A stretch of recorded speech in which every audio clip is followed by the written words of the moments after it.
Il disait « Abba Père, toutes choses te sont possibles. Éloigne-moi de cette coupe. Toutefois, non pas ce que je veux, mais ce que tu veux. » Marc chapitre 14, verset 36. Ce que Jésus proclame et crie vers le Père dans le jardin de Gethsémani est le pilier de la foi. Aux portes de l'extrême souffrance, il remet sa confiance en Dieu le Père.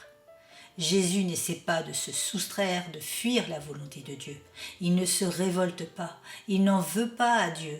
Il affirme clairement son désir d'accomplir la volonté divine. Mais ce qui caractérise Jésus, à la différence de ce que nous sommes, c'est qu'il va payer alors qu'il n'a jamais péché.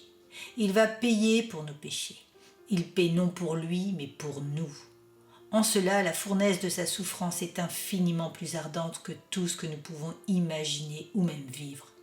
La coupe dont il est question est celle de sa séparation d'avec Dieu. Cette vision apocalyptique provoque une angoisse incomparable en lui. Frères et sœurs, la parole de Dieu est notre miroir et elle nous place face à nous-mêmes. Dans une moindre souffrance, dans la traversée d'épreuves qui nous sont insupportables d'intensité, Jésus nous montre la voie, celle de toujours nous en remettre à Dieu, celle de ne pas abdiquer dans le camp de la défaite, mais de proclamer qu'en toute chose, nous sommes plus que vainqueurs. Jésus nous révèle que le secret n'est pas de s'opposer de façon charnelle aux forces du mal, mais de nous abandonner pleinement entre les mains de Dieu, comme Jésus l'a fait. Que ta volonté soit faite est la clé qui nous libère du fardeau de nous battre pour une cause perdue au profit d'une victoire assurée en Christ. Nés de nouveau, nous sommes soutenus, protégés et conduits par le Saint-Esprit qui nous souffle à l'oreille de notre cœur que derrière chaque souffrance, derrière chaque épreuve, il y a une victoire en Christ.